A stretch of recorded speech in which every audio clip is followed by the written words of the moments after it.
El ministro puritano Thomas Goethe escribió en una ocasión que no existe una sociedad más cercana, más completa, más necesaria, más bondadosa, más deleitosa, más confortable, más constante, ni más continua que la sociedad de un hombre y una mujer, es decir, el matrimonio, la cual es a su vez la raíz principal, la fuente y el origen de todas las otras sociedades. Y este mismo hombre de Dios, hace siglos atrás, escribió lo siguiente en forma poética: una buena esposa es la mejor compañía en la salud, la más apropiada y pronta asistente en nuestra labor, el más grande consuelo en nuestras tristezas y aflicciones, y la más grande gracia y el más grande honor que puede tener aquel que la posee. Y otro puritano escribió: no existe una fuente de consuelo en la tierra que se equipare al matrimonio. Hermanos, por estas citas, algunas de las cuales fueron, o mejor dicho, estas fueron simplemente algunas de muchas que fueron seleccionadas, es evidente que estos hombres, los puritanos, captaron la mente de Dios tal como se nos revela en las Escrituras, en lo concerniente al valor de la mujer y en lo concerniente al valor de la institución matrimonial. Dios creó el matrimonio porque no era bueno que el hombre estuviese solo, porque Adán, aún estando en el paraíso, con todas sus necesidades materiales cubiertas y disfrutando de una comunión perfecta con Dios, necesitaba de una ayuda, y más aún, necesitaba de una esposa. Es Dios mismo quien dice en el huerto del Edén: no es bueno que este hombre esté solo. Dios nos dice en su palabra, y más específicamente en el libro de Proverbios, que el que haya esposa, haya el bien. Y en una forma clara y explícita exhorta a los maridos no solo a amarlas, sino también a valorarlas, añadiendo la advertencia de que si no lo hacen, sus oraciones tendrán estorbo para llegar delante de Dios. John Cotton, otro puritano, escribió lo siguiente: las mujeres son criaturas sin las cuales no puede tener el hombre una vida confortable. Son entonces una especie de blasfemos aquellos que las desprecian y desacreditan y las llaman un mal necesario, y se está refiriendo específicamente a los católicos romanos, porque esa era la forma en que muchos teólogos católicos romanos veían a la mujer en la Edad Media, al punto que Aquino, el teólogo católico, llegó a decir que cuando nacía una niña era porque iba un embrión dañado, hasta ese punto. Por eso dice John Cotton: son una especie de blasfemos aquellos que las desprecian y desacreditan y las llaman un mal necesario, porque ellas son en verdad un bien necesario. El que haya esposa, haya el bien y alcanza la benevolencia de Jehová. Eso es lo que nos dice Dios en su palabra, y esa es la visión que debemos tener nosotros si somos cristianos. El matrimonio es un regalo de Dios para el hombre, una fuente constante de santificación. No obstante, pocas cosas pueden originar más frustraciones o más tensiones que un matrimonio. Aquellos que por su simpleza se apresuran a casarse sin tomar en cuenta los principios generales que Dios ha establecido en su palabra para gobernar nuestra selección y para gobernar nuestra vida matrimonial, pueden cosechar finalmente un hogar lleno de amarguras y frustraciones. No es bueno que el hombre esté solo, pero yo me pregunto, ¿qué es peor? ¿Estar solos deseando estar acompañados, o estar acompañados con alguien que es al mismo tiempo nuestra fuente principal de dolor y de tristeza? Hermanos, ¿qué es peor? En la tarde de hoy hemos arribado al final de nuestra serie de sermones acerca del hombre simple, acerca de ese tipo de persona que la Biblia describe como un crédulo y como un corto de vista. El simple todo lo cree, dice en Proverbios 14:15. No posee discernimiento, no filtra la información que recibe y consecuentemente es engañado y seducido por el mal con suma facilidad. El simple tampoco tiene la capacidad de prever a tiempo los males que pueden venir sobre él en el futuro, y a la corta o a la larga recibe las consecuencias. El avisado, el hombre prudente, ve el mal y se esconde, mas los simples pasan y reciben el daño. Proverbios 22:3. En estas últimas semanas hemos estado considerando algunos de los males que el hombre simple no prevé a tiempo, en el área del cuidado de su vida física, en el área de las finanzas, en lo tocante a su preparación intelectual y en lo tocante a su preparación social. En la tarde de hoy trataremos con un mal adicional que puede acarrear sobre su vida el hombre simple si no se cuida a tiempo. Y supongo que ya todos saben a qué me refiero. Me refiero a un matrimonio miserable y persistentemente frustrante. Un simple puede acarrear sobre su vida un matrimonio miserable y persistentemente frustrante.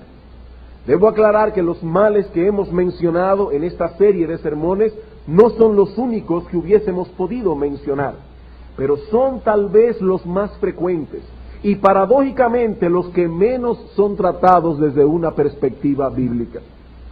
El matrimonio, como decíamos hace un momento, puede y debe ser una fuente de deleite y alegrías santificantes, pero puede convertirse también en una especie de cárcel, o como alguien ha dicho, en una cueva de tensiones y frustraciones, en un lugar insoportable del cual solo se puede escapar con la muerte.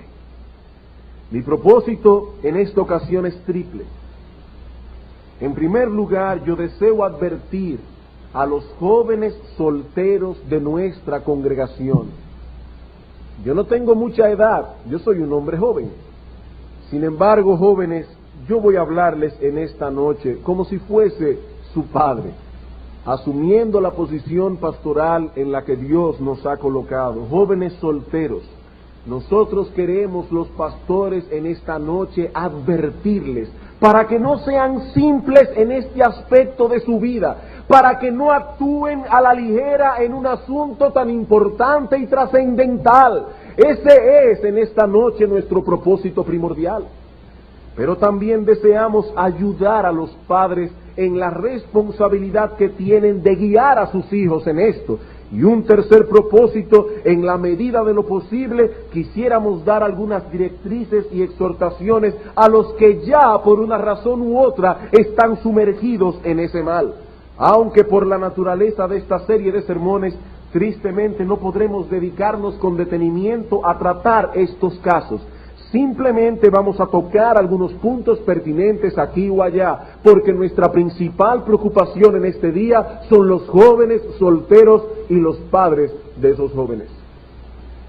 Veamos entonces, en primer lugar, la naturaleza de este mal al cual nos estamos refiriendo. Y dado que este es el último sermón que vamos a predicar de esta serie, quiero volver a recordar que hemos estado haciendo un uso constante de un material predicado por el pastor Jim Hofstetler de la Iglesia Bautista Reformada de Grand Rapids. Antes de pasar a describir positivamente este mal, permítanme considerar primero a qué no nos estamos refiriendo, porque yo no quisiera que nadie aquí, al oír ciertas cosas, diga: pero mi matrimonio es un matrimonio miserable, porque yo a veces he tenido problemas con mi esposa. Permítanme considerar primero entonces a qué no nos estamos refiriendo. Cuando hablamos de un matrimonio miserable y persistentemente frustrante, no estamos hablando de matrimonios que por alguna razón u otra han pasado por ciertas frustraciones, por malos entendidos, por situaciones de tensión o dificultad. No podemos perder de vista el hecho de que por más que se amen dos personas, por más maduras que sean, ambos tienen que luchar con el pecado remanente. Y por causa de ese pecado que aún reside en nosotros, es imposible que no surjan conflictos de vez en cuando. Ahora, jóvenes, estamos hablando de conflictos, no de pleitos. Hay jóvenes que antes de entrar en el matrimonio escuchan a otros decir: es normal que los matrimonios peleen. No, no es normal que los matrimonios peleen. No deben pelear. Aquí no estamos hablando de pleitos, aquí estamos de conflictos, aquí estamos hablando de tensiones que deben ser enfrentadas. Y la única manera de escapar de esos conflictos y dificultades es permaneciendo solteros. El problema es que si usted no posee el don de continencia, el permanecer soltero, generará otros conflictos y por lo tanto esa solución está lejos de ser una buena solución. Pablo nos advierte en 1 Corintios capítulo 7 versículo 28 que los casados confrontarán ciertas aflicciones de la carne que él quisiera evitarles. No obstante, en ese mismo capítulo Pablo dice a los solteros: si no tienen don de continencia, cásense, pues mejor es casarse que estarse quemando. Versículo 9. La soltería voluntaria no es una solución adecuada para los problemas que pueden surgir en el contexto del matrimonio. Pero volviendo a nuestro tema, cuando hablamos de un matrimonio miserable y persistentemente frustrante, no nos referimos a esos matrimonios que por momentos se ven en la necesidad de hacer ciertos ajustes, de hablar ciertas cosas, de resolver ciertos conflictos o malos entendidos. No. Nos referimos más bien a esos hombres y mujeres que han hecho de sus matrimonios una prisión de miseria.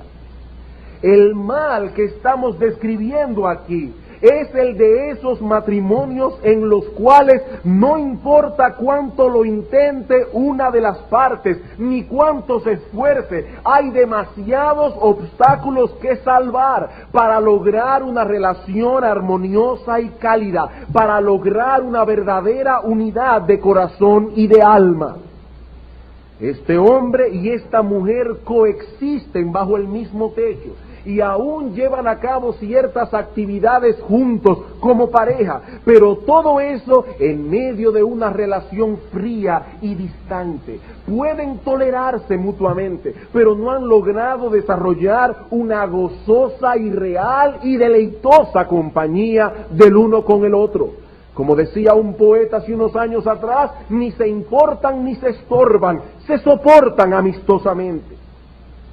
En su forma más extrema, estamos hablando de un cristiano que en franca y abierta desobediencia a la palabra de Dios se casa con un incrédulo.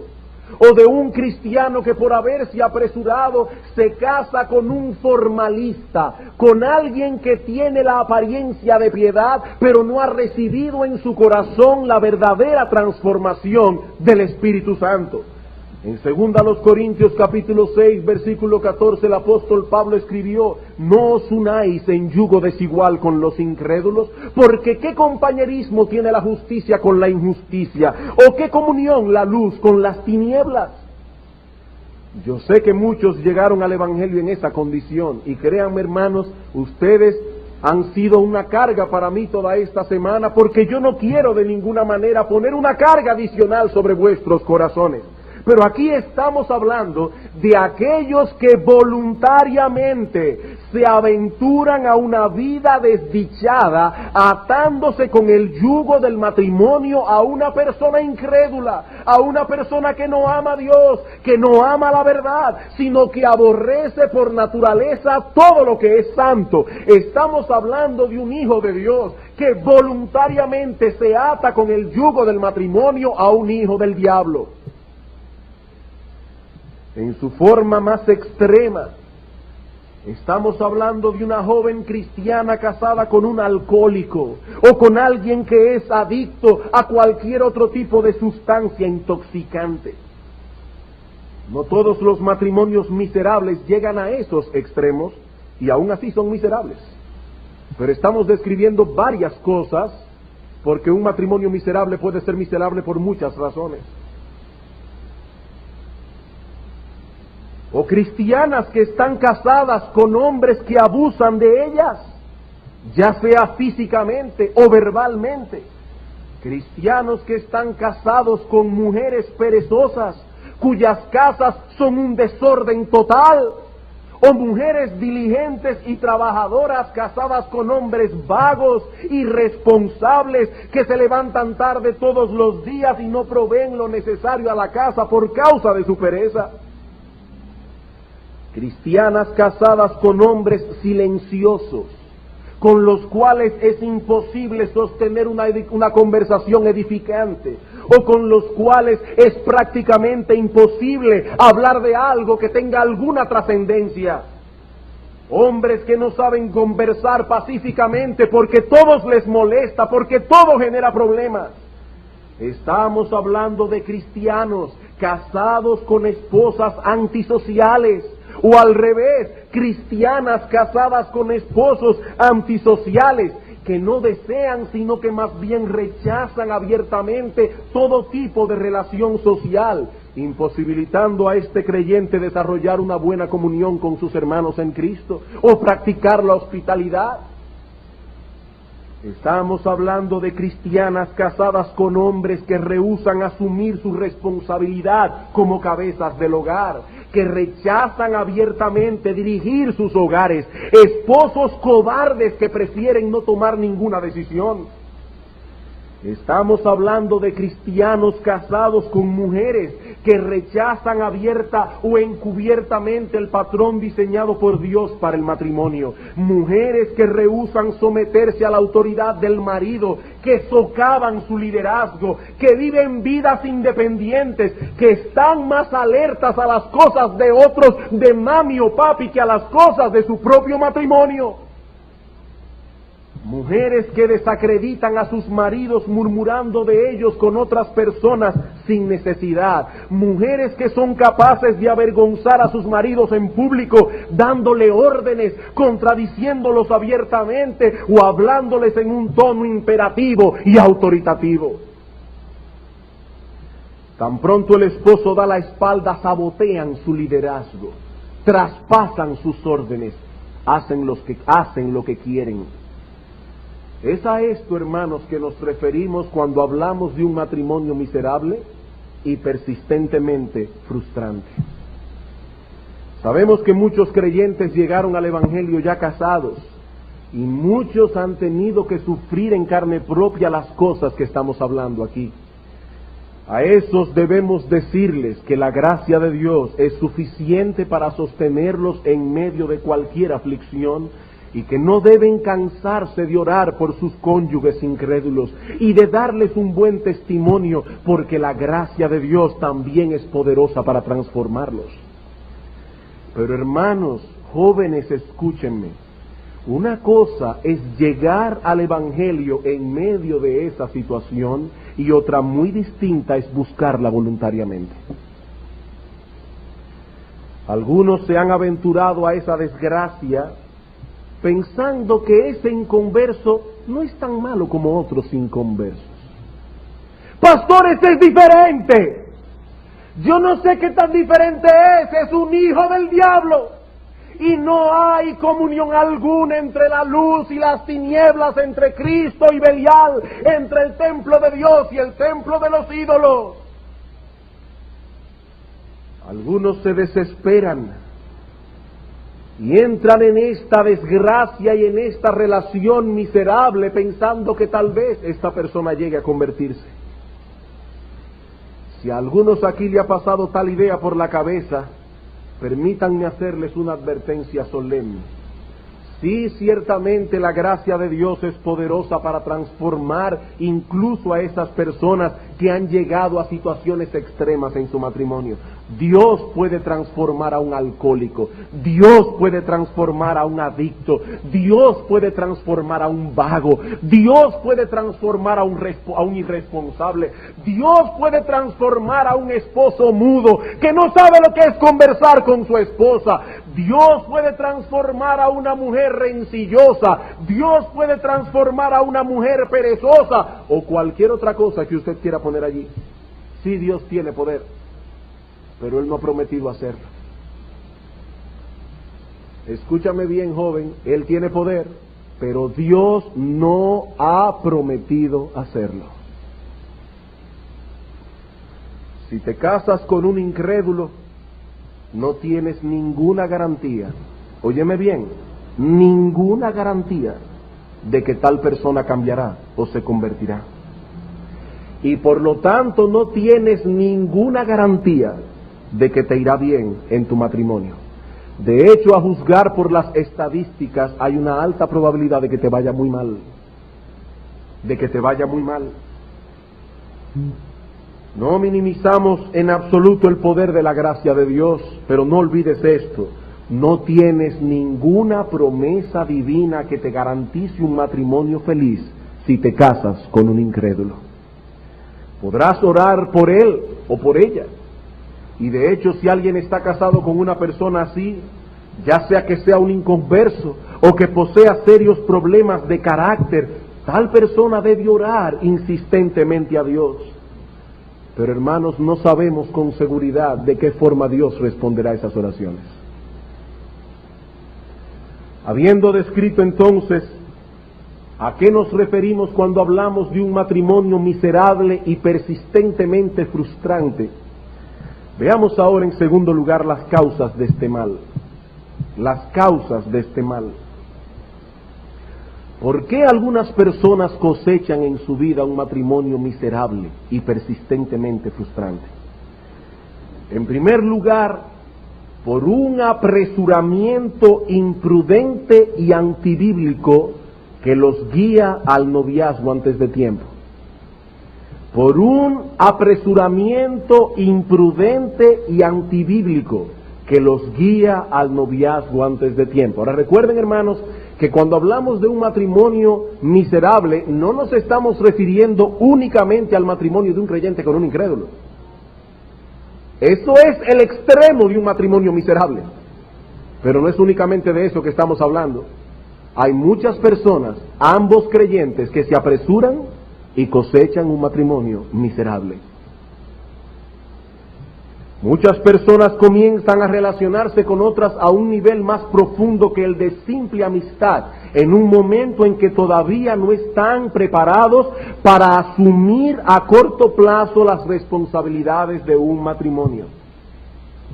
Hermanos, yo sé que lo que voy a decir ahora puede sonar extraño en los oídos de muchos, sobre todo en los oídos de nuestros jóvenes, porque el mundo nos ha influenciado a tal grado en esto que lo que debería ser normal ya para nosotros es anormal.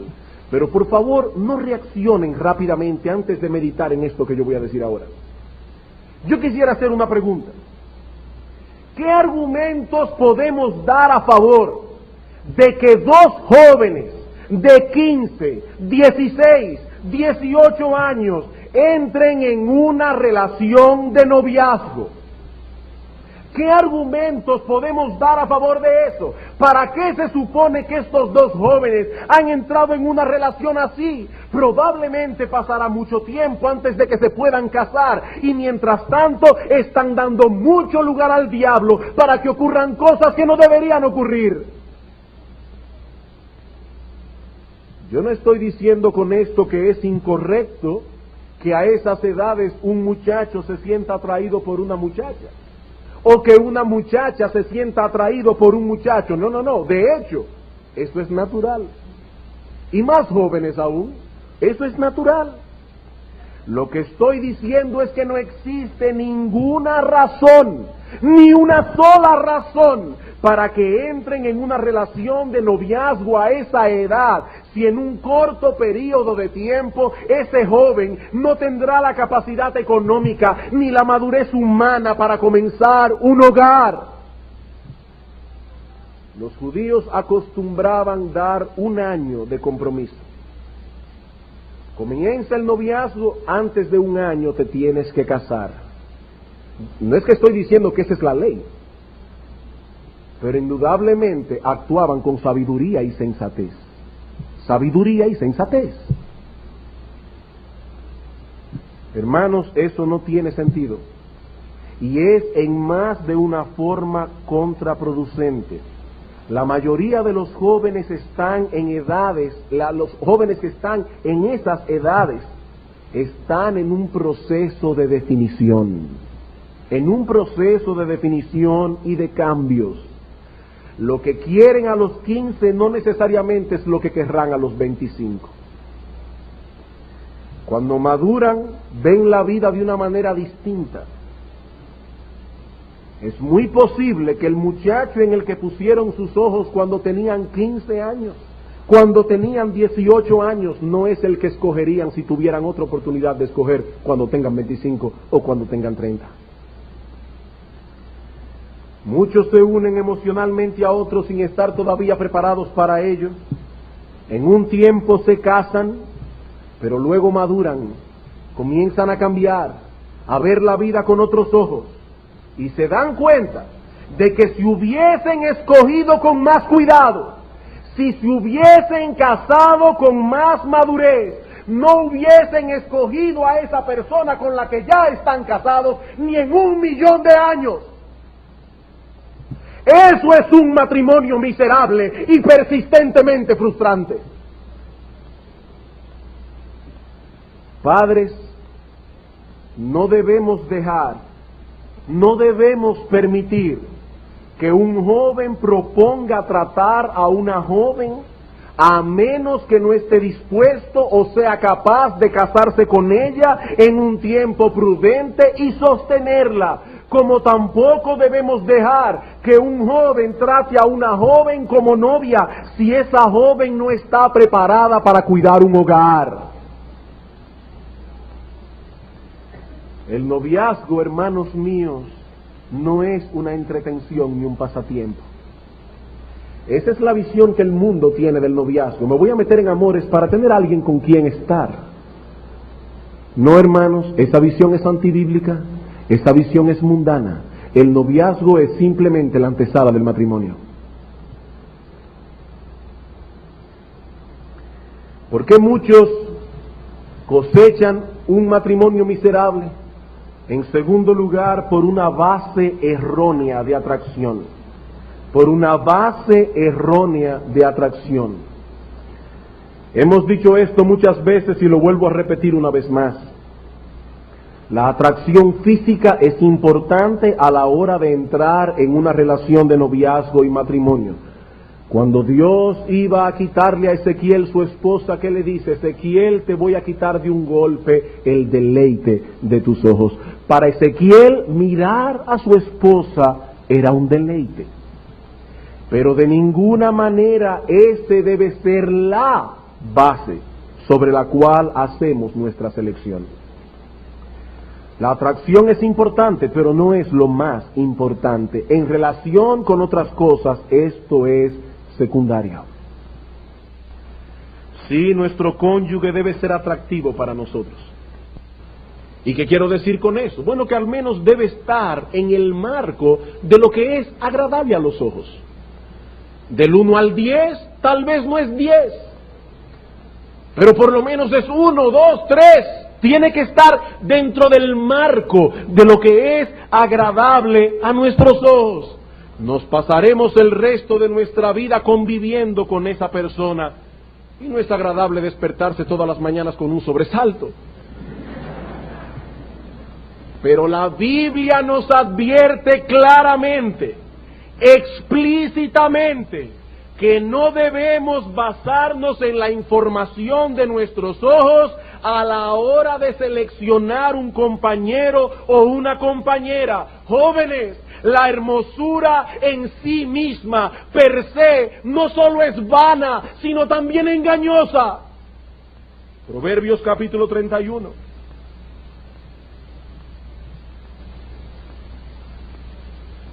Proverbios capítulo 31. Y noten cómo comienza este capítulo, palabras del rey Lemuel, la profecía con que le enseñó su madre.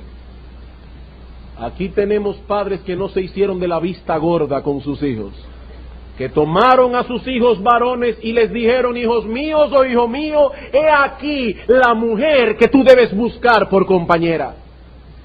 Y en el versículo 30 esta mujer piadosa le advierte a su hijo: engañosa es la gracia y vana la hermosura. La mujer que teme a Jehová, esa será alabada. Esa debe ser, hijo mío, la que debe mover tu corazón.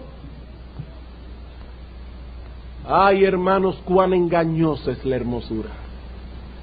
Cuán engañosa es la hermosura, cuán engañoso puede ser un buen cuerpo, qué trampa puede ser para hacerte la vida miserable. Pero a pesar de la advertencia de Dios al respecto, muchos quedan apresados en esas redes. Y luego tienen que lamentar amargamente por el resto de su vida esa imprudencia y esa insensatez.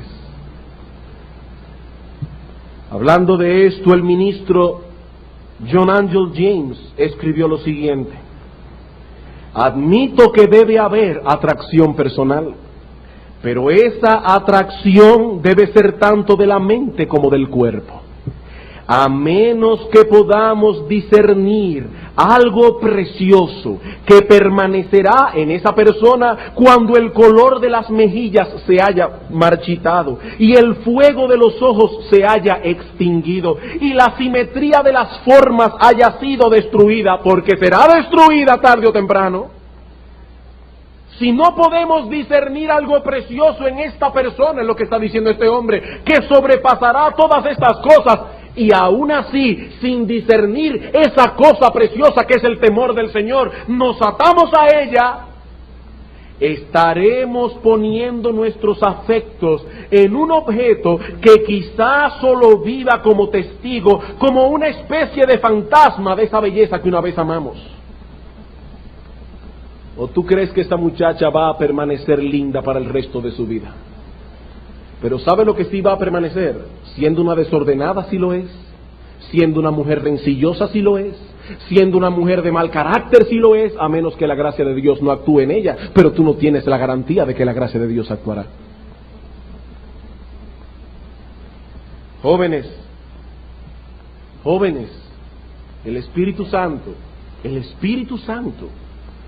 guió al autor de Proverbios a escribir en Proverbio capítulo 11, versículo 22, que como zarcillo de oro en el hocico de un cerdo es una mujer hermosa apartada de razón. ¿Imaginan ustedes una cosa más ridícula que un zarcillo de oro en el hocico de un cerdo? Así de ridículo es una mujer hermosa apartada de razón. Ahora quiero decir algo aquí. No es un pecado ser hermosa. Eso no es un pecado. Nadie debe sentirse mal si los demás opinan que es atractiva. Claro, yo no estoy hablando de una mujer que se para en el espejo y dice, wow.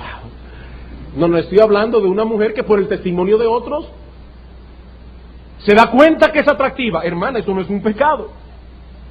Pero ser hermosa y apartada de razón es una desgracia. Y todo joven debe cuidar su corazón para no inclinarse por ese tipo de mujer. Al final es muy probable que coseche un matrimonio miserable y persistentemente frustrante. Otra causa que podemos citar aquí es la falta de un oído atento al consejo bíblico. ¿Por qué algunas personas cosechan un matrimonio miserable? Porque no ponen oído a los consejos bíblicos. Jóvenes, la palabra de Dios insiste una y otra vez en que los hijos deben escuchar el consejo y la enseñanza de sus padres. Proverbios capítulo 1, versículo 8.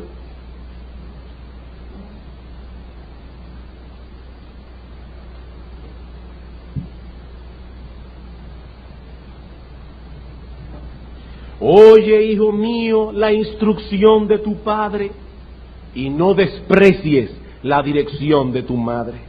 Proverbios capítulo 3, versículo 21. Hijo mío, no se aparten estas cosas de tus ojos.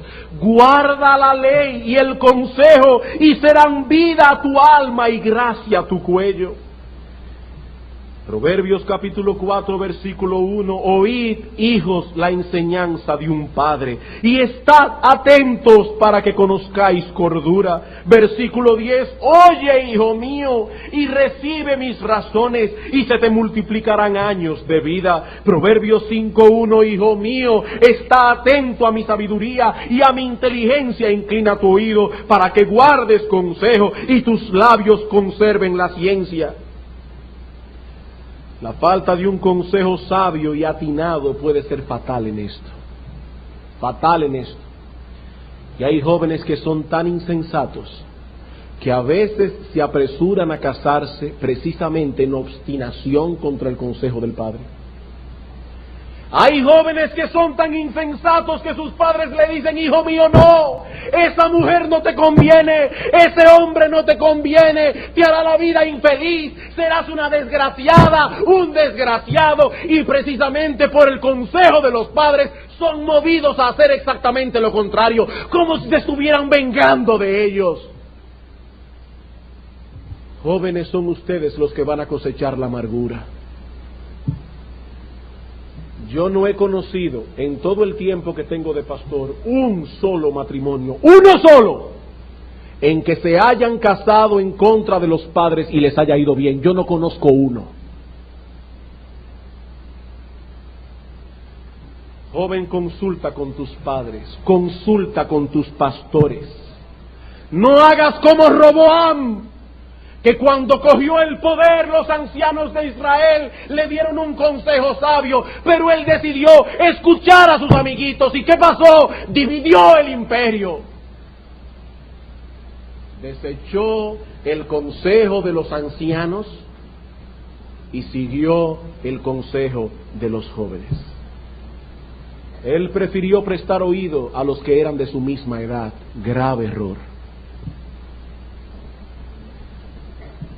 Otra causa por la que muchos cosechan un matrimonio miserable y persistentemente frustrante es la falta de dirección paterna. La falta de dirección paterna. Cuando la Biblia insiste a los jóvenes que escuchen el consejo y la enseñanza de sus padres, es porque presupone que esos padres serán responsables en aconsejar y enseñar a sus hijos. Pero hay padres que asumen que sus hijos son lo suficientemente grandes como para decidir solos. Y a veces uno les habla y dice: pastor, ¿pero qué usted quiere que yo haga? Ya tiene 18 años. ¿Y qué importa que tenga 18 años, 20 o 25? Padres, si viven bajo vuestro techo, es vuestra responsabilidad. Este muchacho no se gobierna. Hermanos, ¿qué dice la Biblia? En Génesis capítulo 2, versículo 24. Por tanto, dejará el hombre a su padre y a su madre para unirse con su mujer. Mientras tanto, no hay independencia. Pero pastor, en nuestro país es 21 años de edad la mayoría. Pero en la Biblia la mayoría de edad es el matrimonio. Dejará el hombre a su padre y a su madre cuando vaya a unirse con su mujer, no antes. Y cuando un joven o una joven se casan sin el consejo de sus padres, sin la dirección de sus padres, ¿está actuando independientemente? No, padres, son ustedes los que entregan a sus hijos en matrimonio. Recuerden el ejemplo de Abraham. Isaac tenía 40 años de edad. 40 años de edad. Cuando Abraham llamó a Eliezer y le dijo: Eliezer, yo quiero que busques una esposa para mi hijo y debe tener esta y esta característica. 40 años de edad. ¿Quién habló de mayoría de edad? Eso no está en la Biblia. Eso no está en la Biblia. También recuerden el triste caso de Isaac y Rebeca. Esaú se casó con mujeres que fueron tormento de espíritu, dice Génesis capítulo 26, versículo 35. Fueron un tormento de espíritu, para Isaac y Rebeca. Padres, si no instruyen a sus hijos, ellos sufrirán y ustedes también. No olviden que sus esposas serán sus yernas. No olviden que sus esposos serán sus yernos. Y ni qué decir del sufrimiento que vendrá sobre ustedes cuando vean a sus nietos sufrir en carne propia el resultado de un matrimonio miserable.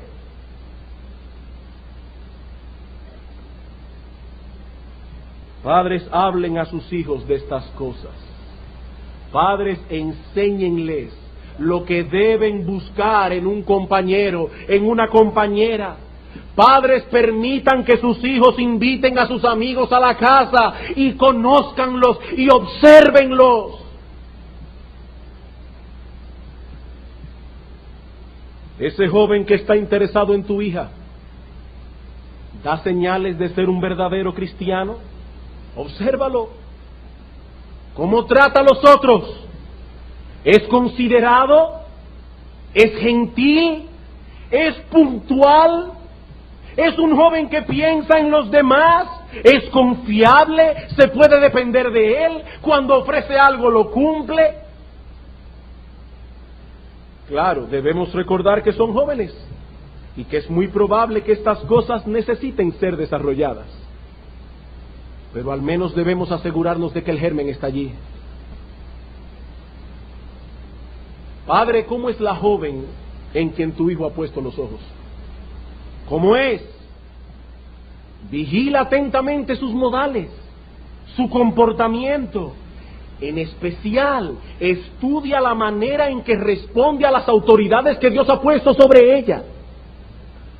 Sus padres, los pastores de la iglesia, sus maestros.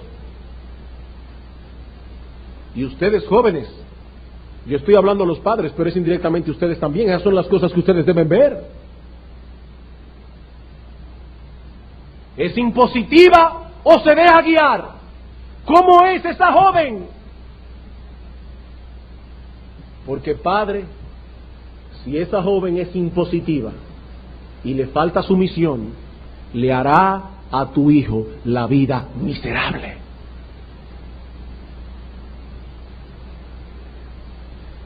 Hermanos, observar estas cosas objetivamente lleva tiempo. Lleva tiempo, por eso es que no debemos apresurarnos en esto. Los jóvenes tienden a idealizar a las personas y sobre todo cuando se sienten atraídas por ellas. No ven nada malo.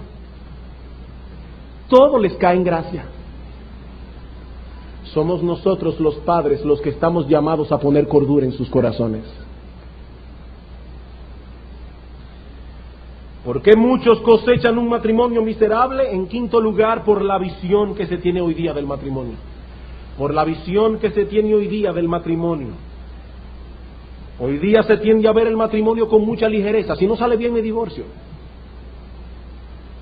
Pero esa no es la visión que Dios tiene de este asunto. El matrimonio es un pacto. Y la violación de ese pacto acarrea sobre nuestras vidas el juicio de Dios.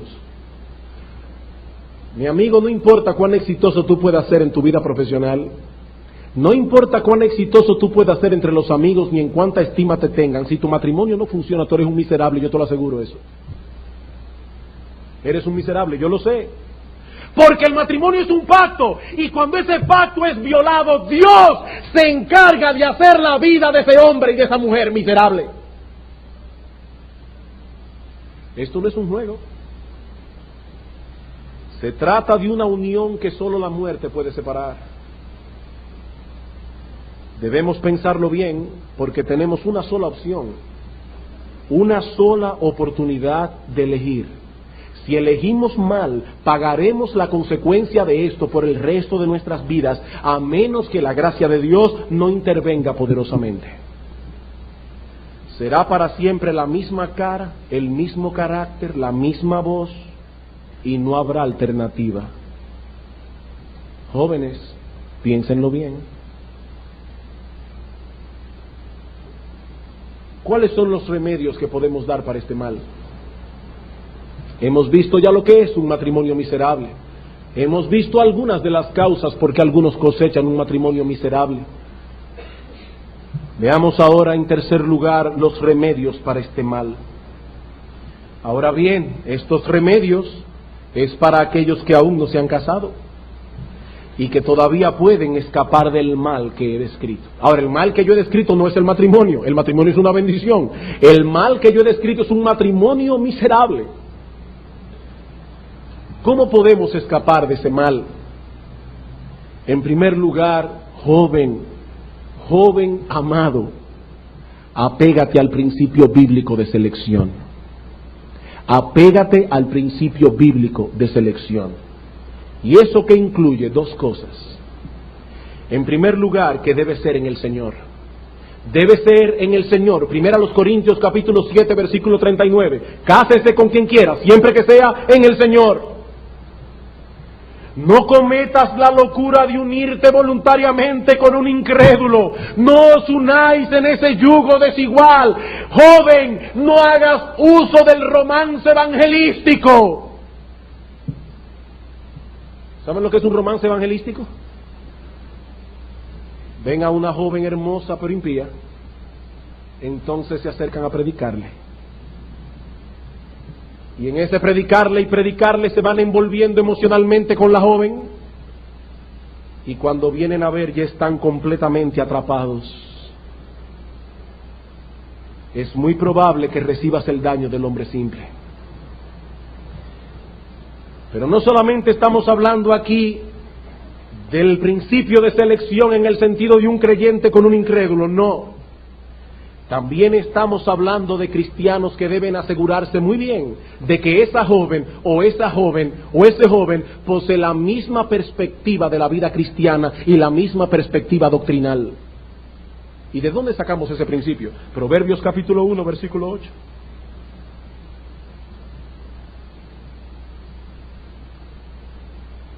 No es suficiente con que sean cristianos los dos.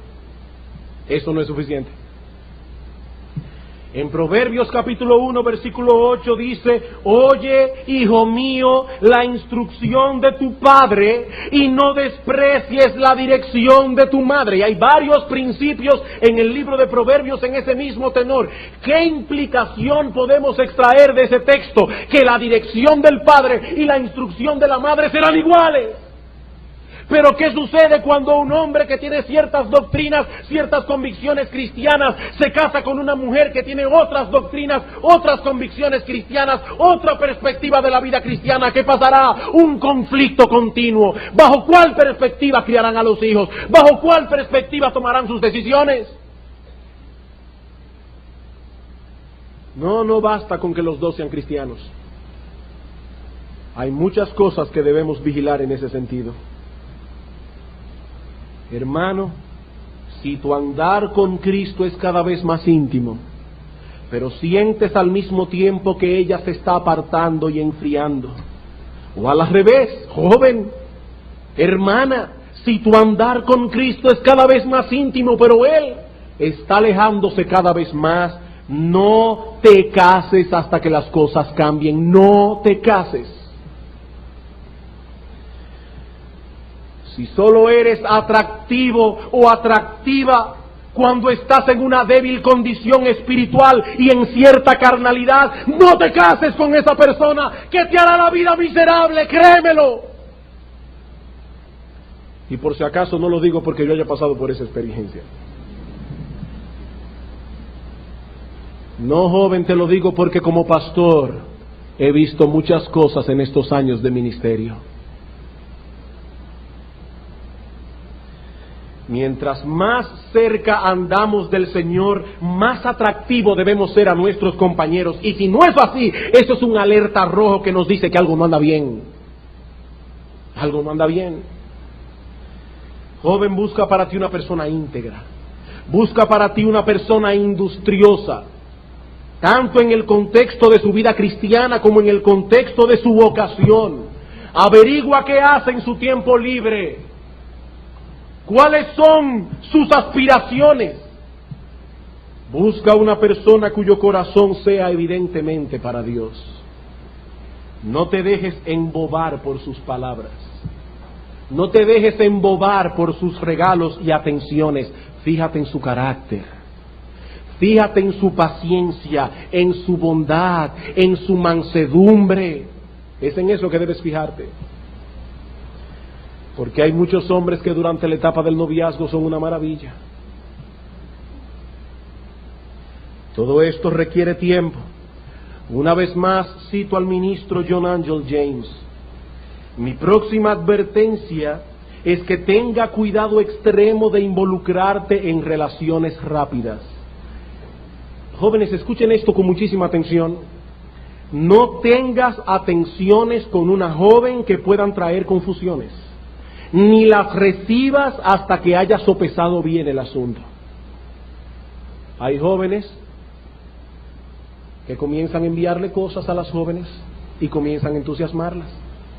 Y después dicen, pero yo no estaba en nada, yo no le dije nada. Y hay jóvenes, hermanas, que imprudentemente reciben esas atenciones. ¿Qué dice John Angel James? Ni des esas atenciones, ni las recibas hasta que no hayas sopesado bien el asunto. Hay cosas que no proceden. Él es mi amigo y me envió un ramo de flores con un poema. Eso no procede.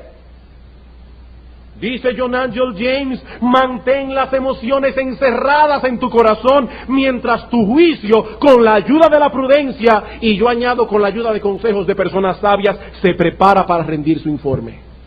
Mantén las emociones encerradas en tu corazón. Y digo esto mayormente a las jóvenes, porque las mujeres son muy románticas y con mucha facilidad se enamoran del amor. A veces no es ni siquiera que están enamoradas de la persona, es que están enamoradas de estar enamoradas. En segundo lugar, segunda advertencia: desarrolla una relación seria, es decir, de noviazgo. Desarrolla una relación seria con un miembro del sexo opuesto solo cuando seas lo suficientemente maduro para asumir las responsabilidades del matrimonio, no antes. No antes. Tu juicio será más maduro, tus emociones serán más estables, tú serás más sabio. Más sabio. Grandes cambios ocurrirán en tu vida en un corto periodo de tiempo. Lo que piensa un joven de 18 no es exactamente igual a lo que piensa uno de 25, a pesar de que solo hay 7 años de diferencia. No es igual. Yo no estoy diciendo con esto que hay que tener 25 años para tener novia. La madurez varía de un individuo a otro, pero es indudable que mientras más jóvenes somos, más inestables tendemos a ser. Tercer consejo: desarrolla esa relación bajo consejos piadosos de personas maduras que te conocen a ti y conocen a la otra persona. Desarrolla esa relación bajo consejos piadosos. Jóvenes, busquen el consejo antes de que sus corazones se aten a la otra persona. Porque sí hay muchos que buscan consejo cuando ya no hay nada que hacer. Jóvenes, busquen consejos antes. Desde que ustedes ven que el individuo la está rondando, pregunta quién es. Pregúntale a tus pastores, habla con tus padres. Hablando de eso, vuelvo y cito a John Angel James. Lo primero que debe hacer un joven, una joven a la cual un joven se le ha acercado, es hablar con sus padres. Dice él, no les escondas nada. Aborrece aún la idea de tener conexiones clandestinas, considerándolas como una violación a todas tus obligaciones para con Dios y para con los hombres. Las relaciones secretas no tienen nada de heroicas. Nunca, joven, nunca te atrevas a tener una amistad íntima a la espalda de tus padres, porque Dios se encargará de que te vaya mal. Dios se encargará de que te vaya mal. porque eso es una violación a los mandatos de Dios. Busquen el consejo pastoral. Dense permiso para investigarse el uno al otro. Hay personas que se molestan cuando saben que la hermana fue a hablar con alguien, con el pastor. ¿O será que hay algo que esconder? Dense permiso para investigarse. Sean honestos durante el tiempo de cortejo. Sean transparentes. Visiten las casas. Interaccionen con los padres. Joven que me escuchas, tú tienes derecho a dudar de un individuo que no quiere ir a tu casa a hablar con tus padres. Y no me refiero a ir a pedir tu mano, porque tal vez ni siquiera están en esa etapa. Me refiero a ir a tu casa, a conocerte en tu casa. Jovencita, tú sabes el trabajo que tú le has dado a tus padres para que te lleven a donde tú estás, las pelas que han tenido que pegarte, las noches de desvelos que han sufrido por ti, para que llegue un individuo que ellos no saben ni siquiera quién es y te lleve de la casa.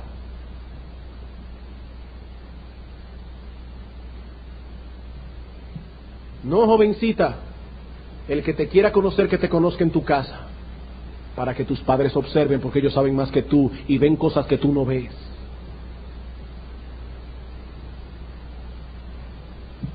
En cuarto lugar,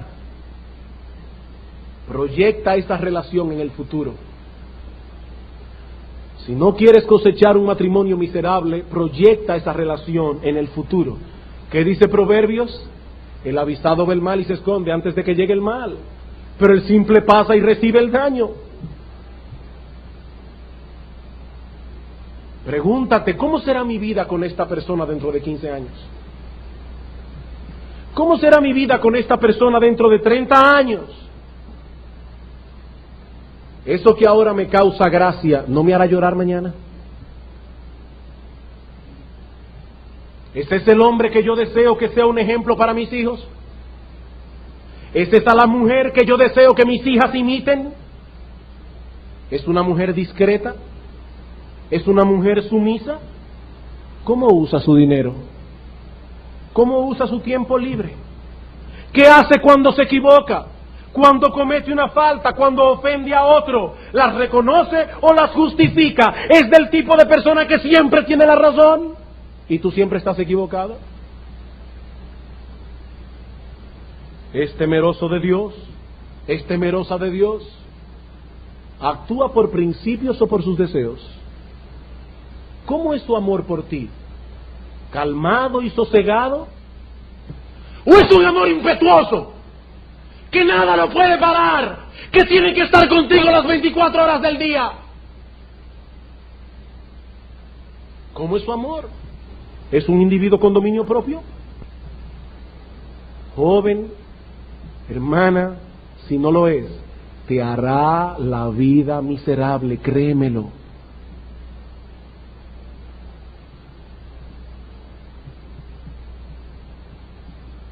En quinto lugar,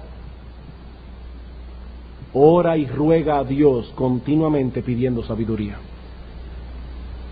Recuerden que nuestro Dios ha prometido dar sabiduría a los que se la pidan. Si alguno tiene falta de sabiduría, Santiago 1:5, pídala a Dios, que Él la dará abundantemente y sin reproche.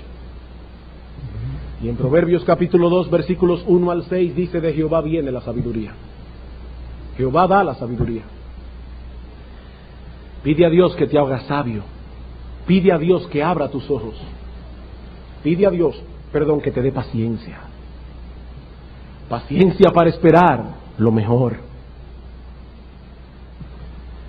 Hermanos, no es una persona perfecta la que estamos buscando, pero sí debemos buscar una persona temerosa de Dios, con la cual podamos caminar juntos hacia la Canaán celestial, sin ser un estorbo el uno para el otro.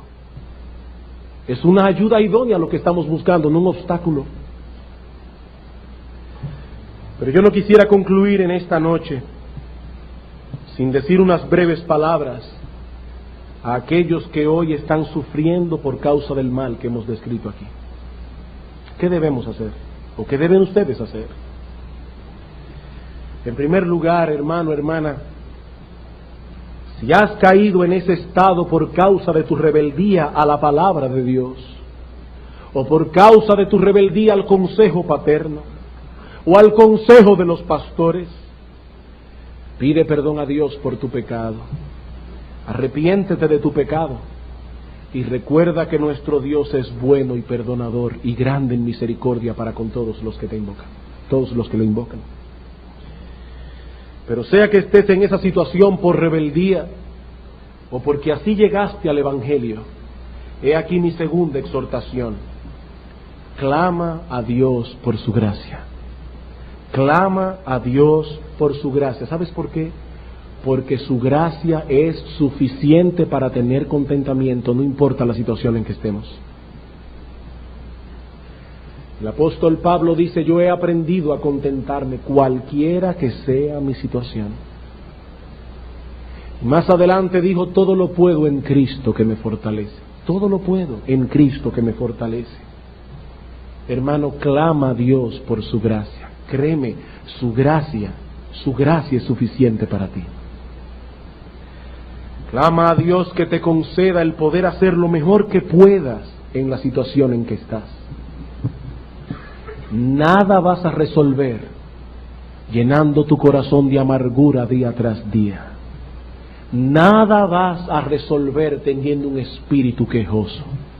Nada vas a resolver atesorando ira y dolor en tu corazón, porque eso lo que hará es alejarte cada día más de Dios. Y mientras más días te alejes de Dios, más fuerte va a ser la carga para ti. Ya grande es tu carga por tener un matrimonio miserable. ¿Cómo vas a hacer tu carga más grande alejándote de Dios? Si nuestro Dios es la fuente de todo bien. Finalmente, hermano, hermana, recuerda que el tiempo presente es pasajero y que llegará el día en que terminará esta miseria presente y podrás entrar en el gozo de tu Señor. Podrás entrar en el gozo de tu Señor. Esto no es para siempre. Mientras, muéstrale a otros que se puede ser feliz y tener contentamiento por encima de las situaciones aflictivas que nos rodean. Y te aseguro que tu testimonio será un instrumento poderoso en las manos de Dios. Y a la larga, ¿para qué estamos aquí? ¿Para ser felices? No, estamos aquí para la gloria de Dios. Hermano, Dios puede hacer que otros, por medio de tu vida, despierten a la realidad del poder de la gracia de Dios.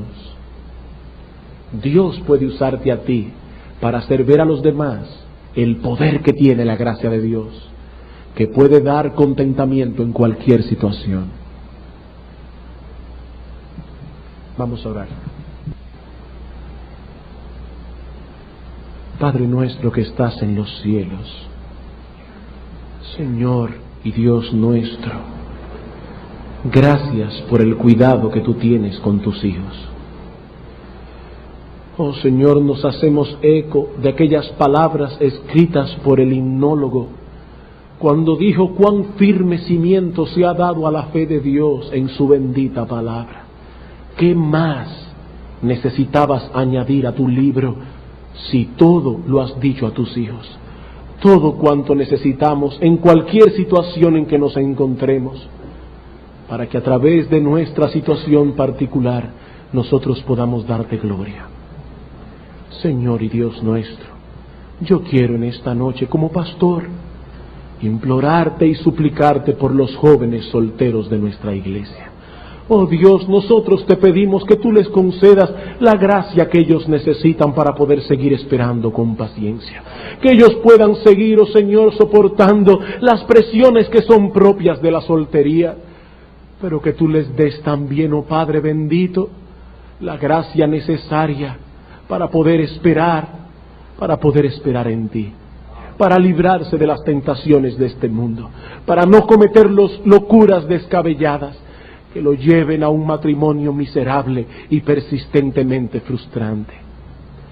Padre bueno que estás en los cielos, nosotros también queremos implorarte por los padres de nuestra congregación. Oh Señor, ayúdanos a instruir a nuestros hijos en estas cosas. Padre, pon un peso en nuestros corazones de ser responsables en hablar con nuestros hijos, en mantenernos cerca de ellos, en ser sus confidentes, que nuestros hijos sientan la confianza de poder hablar cualquier cosa con nosotros. Oh Señor, danos el corazón de nuestros hijos.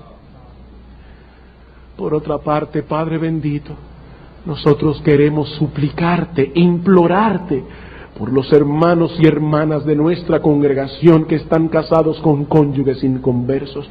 Oh Señor, danos como iglesia y dales a ellos la alegría de ver a sus cónyuges venir al arrepentimiento. Oh Señor, tu gracia es poderosa, tu gracia es suficiente, y sabemos que aunque muchos dicen que no vendrán y son pecadores obstinados, la Biblia dice que muchos vendrán del occidente y del oriente y se sentarán a la mesa con Isaac, con Abraham y Jacob. Ellos dicen que no vendrán, pero tú dices que vendrán. Oh Dios nuestro, nosotros te suplicamos que tú les concedas el arrepentimiento y que esos matrimonios que hoy son miserables y persistentemente frustrantes lleguen a ser por tu poder triunfos y trofeos de tu gracia bendita. Oh Padre bueno, gracias por habernos dado la oportunidad de hablar de estas cosas en nuestra iglesia, hablar acerca del hombre simple. Solo nos resta suplicarte a ti que tú apliques esa palabra en nuestro corazón y que tú nos libres de la simpleza. Te lo suplicamos, oh Dios bueno, en el nombre de nuestro gran Dios y Salvador Jesucristo. Finalmente, un hogar lleno de amarguras y frustraciones. No es bueno que el hombre esté solo, pero yo me pregunto, ¿qué es peor? ¿Estar solos deseando estar acompañados o estar acompañados con alguien que es al mismo tiempo nuestra fuente principal de dolor y de tristeza? Hermanos, ¿qué es peor? En la tarde de hoy hemos arribado al final de nuestra serie de sermones acerca del hombre simple, acerca de ese tipo de persona que la Biblia describe como un crédulo y como un corto de vista. El simple todo lo cree, dice en Proverbios 14:15. No posee discernimiento, no filtra la información que recibe y consecuentemente es engañado y seducido por el mal con suma facilidad. El simple tampoco tiene la capacidad de prever a tiempo los males que pueden venir sobre él en el futuro, y a la corta o a la larga recibe las consecuencias. El avisado, el hombre prudente, ve el mal y se esconde, mas los simples pasan y reciben el daño. Proverbios 22:3. En estas últimas semanas hemos estado considerando algunos de los males que el hombre simple no prevé a tiempo, en el área del cuidado de su vida física, en el área de las finanzas, en lo tocante a los puritanos captaron la mente de Dios tal como se nos revela en las Escrituras, en lo concerniente al valor de la mujer y en lo concerniente al valor de la institución matrimonial. Dios creó el matrimonio porque no era bueno que el hombre estuviese solo, porque Adán, aún estando en el paraíso, con todas sus necesidades materiales cubiertas y disfrutando de una comunión perfecta con Dios, necesitaba de una ayuda, y más aún, necesitaba de una esposa. Es Dios mismo quien dice en el huerto del Edén: no es bueno que este hombre esté solo.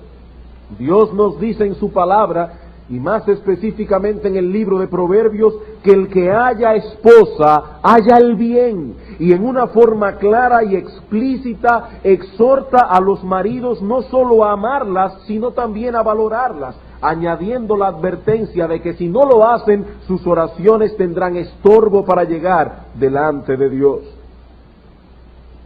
John Cotton, otro puritano, escribió lo siguiente: las mujeres son criaturas sin las cuales no puede tener el hombre una vida confortable.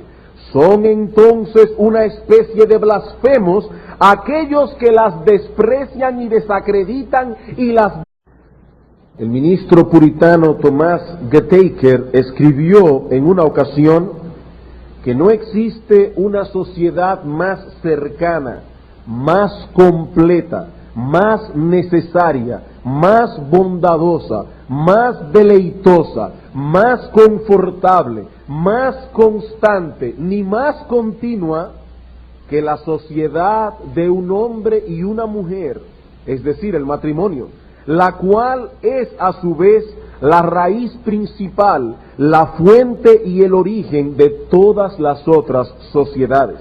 Y este mismo hombre de Dios, hace siglos atrás, escribió lo siguiente en forma poética: una buena esposa es la mejor compañía en la salud, la más apropiada y pronta asistente en nuestra labor, el más grande consuelo en nuestras tristezas y aflicciones, y la más grande gracia y el más grande honor que puede tener aquel que la posee. Y otro puritano escribió: no existe una fuente de consuelo en la tierra que se equipare al matrimonio. Hermanos, por estas citas, algunas de las cuales fueron, o mejor dicho, estas fueron simplemente algunas de muchas que fueron seleccionadas, es evidente que estos hombres, preparación intelectual y en lo tocante a su preparación social. En la tarde de hoy trataremos con un mal adicional que puede acarrear sobre su vida el hombre simple si no se cuida a tiempo. Y supongo que ya todos saben a qué me refiero. Me refiero a un matrimonio miserable y persistentemente frustrante. Un simple puede acarrear sobre su vida un matrimonio miserable y persistentemente frustrante. Debo aclarar que los males que hemos mencionado en esta serie de sermones no son los únicos que hubiésemos podido mencionar, pero son tal vez los más frecuentes y paradójicamente los que menos son tratados desde una perspectiva bíblica.